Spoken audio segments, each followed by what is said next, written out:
Olá, eu sou o professor Vinícius Paiva, mestre em Teologia Sistemática pela PUC-RS, doutorando, e especialista em Mariologia, membro do Conselho Diretor da Academia Marial de Aparecida. E quero comentar hoje uma nota que saiu do Dicastério para a Doutrina da Fé sobre alguns títulos ligados à Virgem Maria em relação à cooperação de Maria na obra da salvação. E esse documento, essa nota, tem o nome de Mater Populi Fidelis, mãe do povo, a mãe do povo fiel. E eu destaquei aqui alguns pontos que eu acho importante nós refletirmos. Primeiro, dizer que a nota, o documento, ele é focado na relação de Maria no mistério de Cristo, no mistério redentor de Cristo. Né? Então, é para onde o documento está olhando, para o mistério da redenção operada por Cristo e como Maria participa dessa redenção. Não só ela participa como colaboradora, o documento analisa isso, mas também como aquela que cuida dos remidos, daqueles que foram remidos. Então, não só o olhar na relação de Maria como cooperadora, como colaboradora, e em que maneira podemos falar dessa colaboração, mas principalmente trazendo um dado novo, até então pouco falado, dessa mãe do povo fiel, desse povo que foi redimido. E o número 15 já traz algo muito importante, que fala que tudo isso se diz em relação à obra de salvação que tem uma estrutura trinitária. A gente percebe que o documento tenta tirar o ângulo dessa relação, dessa foto de Maria aos pés da cruz. Não que isso não seja importante, mas por muitas décadas, Maria aos pés da cruz serviu para o imaginário católico de pensar Maria como alguém que estivesse ali ajudando a obra da redenção a acontecer. O documento vai deixar isso bem claro. Então, tem inúmeros contrastes bastante trinitários em relação ao documento. A partir do número 17, começa a tratar especificamente do título de corredentora. E aí, o número 19 vai dizer que é, de fato, um vocábulo equivocado. E o número 22 vai reafirmar que é inoportuno. E por que é inoportuno o uso desse título de Maria como corredentora? E eu explico aqui rapidamente. É, a redenção é operada unicamente por Cristo. Então, não há nada que Maria tenha feito que possa ter tido valor na obra da redenção, é, valor expresso para que a redenção, condicional para que a redenção acontecesse. Então, o documento vai se dedicar a isso, porque a gente sabe que, historicamente, já antes do Concílio Vaticano II, havia, e ainda há, alguns movimentos e grupos eclesiais que pediram e pedem o dogma da corredentora e da medianeira de todas as graças. Então, esse documento é um documento histórico, porque ele põe um ponto final a esta solicitação. Então, aquilo que os teólogos já sabiam, que pressentiam que não há espaço teológico para se falar de Maria como corredentora, enquanto dogma, enquanto expressão, enquanto título, o documento põe um ponto final. Então, para a história da igreja, não há como rever isso, né? Então, não tem como pleitear mais esse dogma de Maria como corredentora. A partir do número 23, ele vai tomar uma outra postura em relação ao medianeira. Isso aqui é uma coisa muito interessante, porque quem postula essa titulação de Maria sempre liga a corredentora medianeira. E aqui a nota vai tratar primeiro do vocábulo corredentora e depois do medianeira. Do medianeira, ela vai aproximar essa palavra medianeira da perspectiva materna, ou seja, a mediação de Maria é uma mediação materna, como nos lembrou o Papa João Paulo II na Redemptoris Mater, né? É um documento pós-conciliar. Vai se falar do número 27, dessa proteção materna, dessa múltipla intercessão e de uma mediação inclusiva e participada, mas sempre subordinada à única mediação, ao único mediador, que é Cristo. Então, não é que o título medianeira esteja autorizado de maneira livre e incondicional, não. É, essa expressão medianeira, diferente da expressão corredentora, ela pode ser admitida desde que se entenda essa mediação como uma mediação materna, inclusiva, participada, mas nunca sem tirar a centralidade de Cristo. E aí, no número 34, aparece a grande novidade do documento, quando a nota fala de Maria, a mãe dos fiéis. A gente sabe, quem conhece a Mariologia de Francisco, inclusive nós já tivemos congressos sobre isso, para o Papa Francisco, essa expressão povo fiel era muito preciosa, era muito cara. Né? Então, Maria, mãe do povo fiel, Maria, mãe dos fiéis, revela o justo lugar dessa maternidade. Maternidade profundamente bíblica, né, em Caná, maternidade na cruz. Então, quem está aos pés da cruz não é a corredentora, não é a medianeira de todas as graças, é a mãe do Redentor, é a mãe daquele que é o único Redentor, é a mãe daquele que é o único mediador. Então, a nota resgata o vigor da maternidade espiritual trazida pela Redemptoris Mater de João Paulo II. No número 35, traz dados teológicos que vão impactar a Mariologia nos próximos anos, relembrando que essa maternidade ela está profundamente ligada ao corpo místico de Cristo, então tem uma consequência eclesial.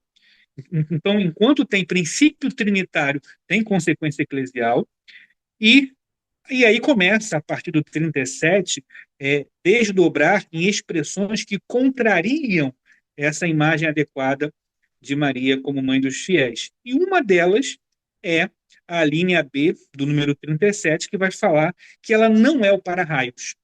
A gente sabe que em várias supostas aparições ou mariofanias, a figura de Maria é apresentada como aquela que protege os fiéis da mão poderosa de Deus que quer castigar, e ela é a mãe da misericórdia, aquela mãe que segura a mãe do filho para o filho não castigar. Então, isso, com essa imagem de que ela não é o para-raios, isso está completamente abolido no linguajar mariológico a partir desta nota.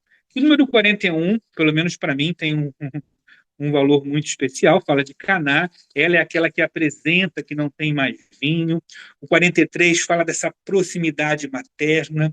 O 44 traz um recado. Nós não podemos instrumentalizar politicamente a figura de Maria. Então, Maria é mãe dos fiéis, mãe de todos os fiéis. Então, não tem como ela é aquela mãe daquele grupo que reza o rosário, que está politicamente envolvida pelo bem da nação. Então, essa instrumentalização política também é condenada pelo documento. Ela é mãe da graça. A partir do 45, vai começar a tratar da Mariologia sob o enfoque da graça. E aqui talvez seja a parte do documento que mais vai requerer aprofundamento teológico. Ela é mãe da graça, mas em que sentido? Ela é mãe dos fiéis, então ela é aquela que acompanha o povo fiel. E aí o documento fala que tem que se ter cuidado com essa imagem de que Maria é o depósito de todas as graças, como se ela tivesse esse imaginário popular, como se ela estivesse concentrando todas as graças com ela, e aí ela dá para um, não dá para outro. E aí, por isso que é complicado sustentar o medianeira de todas as graças. Então, apesar de ser um título que está presente na, na, na vida do povo, deve-se explicar para o povo que essa medianeira de todas as graças, em hipótese alguma, significa que para se receber a graça de Cristo é preciso Maria. Porque se fosse assim, aqueles cristãos que não a têm como mãe ou não têm essa proximidade filial estariam completamente excluídos da graça de Cristo, o que é um absurdo teológico. Número 49 vai mostrar que ela é aquela que apresenta, não é aquela que indica o que o filho tem que fazer. De novo, volta a Caná, ela é aquela que apresenta. Número 50 fala da graça santificante, relembra essa doação de si da Trindade. Então, a inabitação, a experiência de intimidade que fazemos com Deus é com a Trindade, não é com Maria, né? E aí fala, fala de uma situação que tem gente que parece ter uma experiência imediata com Maria e não com Jesus. O encontro pessoal não é com Maria, é com Jesus. 52 fala dessa efusão da graça santificante, ela não é a dispensadora universal da graça, número 53. Sim, admite-se que ela possa simbolizar para nós esse transbordamento de graça, mas veja, aonde está a graça? No coração de Maria? No coração de Cristo. O coração de Maria está unido ao coração de Cristo. Então, pode sim falar desse coração de Maria transbordante, mas sem tirar Cristo. E a partir do número 65, já encaminhando para o seu final, vai se tratar de alguns critérios mariológicos nessa abordagem. Aliás, o documento fala das notas, a nota fala dos títulos, né? Então, qual o cuidado que devemos ter a partir de hoje? Isso que eu falei, que a união com Maria não pode ser mais imediata do que a união com Cristo.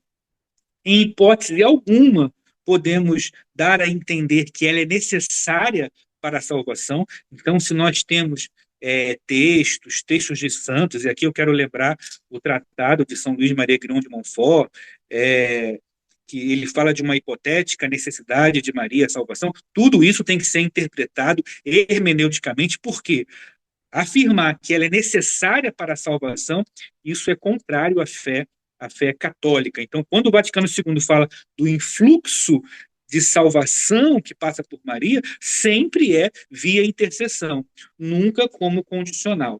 E usa uma expressão, a linha C, do número 65, usa uma expressão até aqui não utilizada, que eu tenho certeza que vai ser aprofundada teologicamente pelos mariólogos, que a contribuição de Maria é uma contribuição dispositiva. Contribuição dispositiva. Isso aparece em duas ocasiões, de modo particular no número 65. Então, é aquela que se coloca à disposição. Então, não é uma condição, não é necessária, ela é dispositiva. Ela está à disposição, né? Como mãe, como modelo, como mãe, como aquela que caminha junto do povo fiel.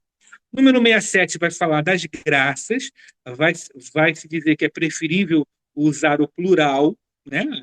Se é para falar da medianeira, né? Não como mediadora, claro, mas como aquela que participa desse processo de intercessão, é medianeira das graças. O todas é bastante complicado. E vai relembrar que a preferência doutrinal é o que diz o Vaticano II, Maria na ordem da graça. Ela como primeira discípula, ela como mãe do povo fiel e fé, falando no número 76. Tem uma expressão que aparece no número 76, que chega a ser poética. O amor detém-se, contempla o mistério, desfruta em silêncio. Parece que a nota nos leva a essa humilde reverência ao mistério marial. O amor detém-se, contempla o mistério, desfruta em silêncio. Número 77, já no finalzinho, vai falar desse rosto de mulher que contém, o rosto de mulher que canta o mistério da encarnação, sabe? Esse rosto, ó, magnífica, esse rosto de mulher que canta o mistério da encarnação, que contém esse mistério, que traz a encarnação. Então, se o olhar da corredentora, o olhar equivocado, era para Maria aos pés da cruz, agora a gente abre esse olhar e olha para Maria como essa redenção que começa com a encarnação. Então, ela é a mãe desse redentor, desse menino que ela carrega nos braços, esse rosto de mulher que canta esse mistério. E vai terminar falando, né? O dicastério hoje, Victor Fernandes, foi um grande colaborador do Papa Francisco, e eu não podia terminar diferente falando da piedade popular mariana, né, da importância da piedade popular mariana, e o número 80, fechando, lembrando de Aparecida, lembrando do documento de Aparecida, lembrando do povo que está a caminho. Então, minha avaliação final é que é um documento profundamente teológico, profundamente necessário e que agora vai precisar ser estudado, aprofundado. Eu fiz apenas um resumo e precisa ter consequências pastorais.